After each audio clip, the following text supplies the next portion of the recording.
how we can diagnose that diversity of thinking is not there, or real true diversity is not there, or real true regenerative culture is not there in most aspects of the thing is these big red flags come up. So the moment somebody thinks outside the box, you're a conspiracy theorist. You're a tinfoil hat. You're smoking pea, mate. You're part of QAnon. Yeah. So you're Alex Jones. Okay. That's right. These things actually matter, though.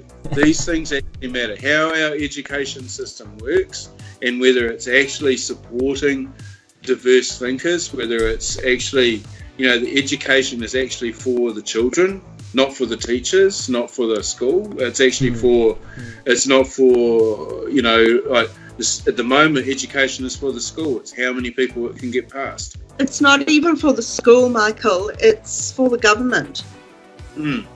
Basically, schooling is different to education as far as I'm concerned. And our children are being schooled. They're not being educated. Yeah. By and large, which is an indictment, I know. And being a teacher, I'll probably get shot tomorrow when I go.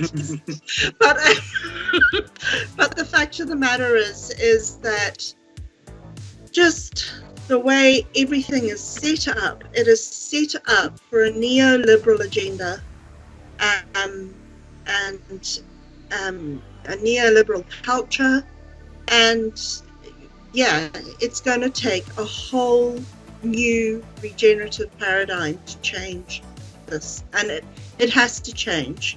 It has to change, but the change will only come from the ground up again. Yeah. And I mean, we're seeing it. What we're seeing in New Zealand is it takes an adverse event, a serious adverse event, and then change is imminent.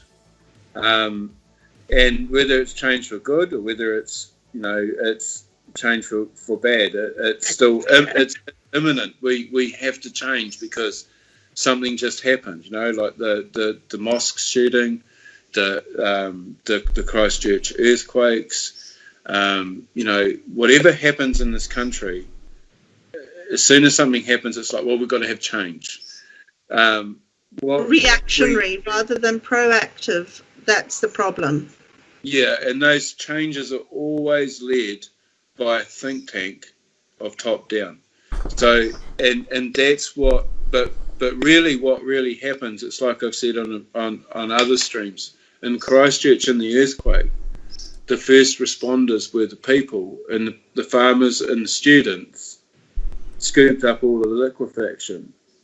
And with many years on from that earthquake, and there's still houses that haven't been fixed by a great big conglomerate that was made, and it's probably still costing $1 billion a year, whatever, but it still can't fix 20, 30, 40 houses because it doesn't want to, because it wants to keep its own longevity and keep sucking the money. Whereas people respond, like the most robust thing in culture is us. We are the diversity. We are the machine.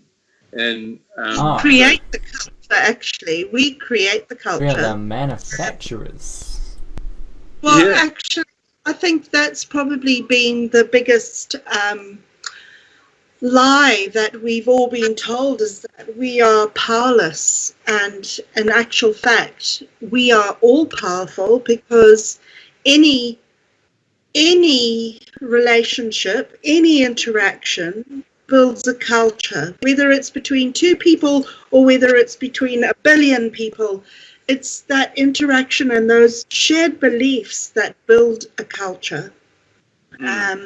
Any relationship has a culture. Those are the rules and the ceremonies and the traditions and the way you do things and the way you think about things. And if you think about it, the only way that you're going to change that is by changing your own perspective, your own paradigms. Nobody else can do that for you. I mean, we shouldn't have to rely on government. Oh, absolutely, and we don't have to. but it's this weird. It's almost like a blindfold has been put on much of humanity, where it is you are powerless to do anything. It's like even during the election, that whole thinking of, well, if we don't vote for either Labour or National, nothing's nothing's going to change. Well, if you didn't vote for them, everything would change. Actually, I wish someone had a policy where they could allow people to actually go hunting. This kind of stuff, bring the market back. Well, that's the whole thing, Yeah,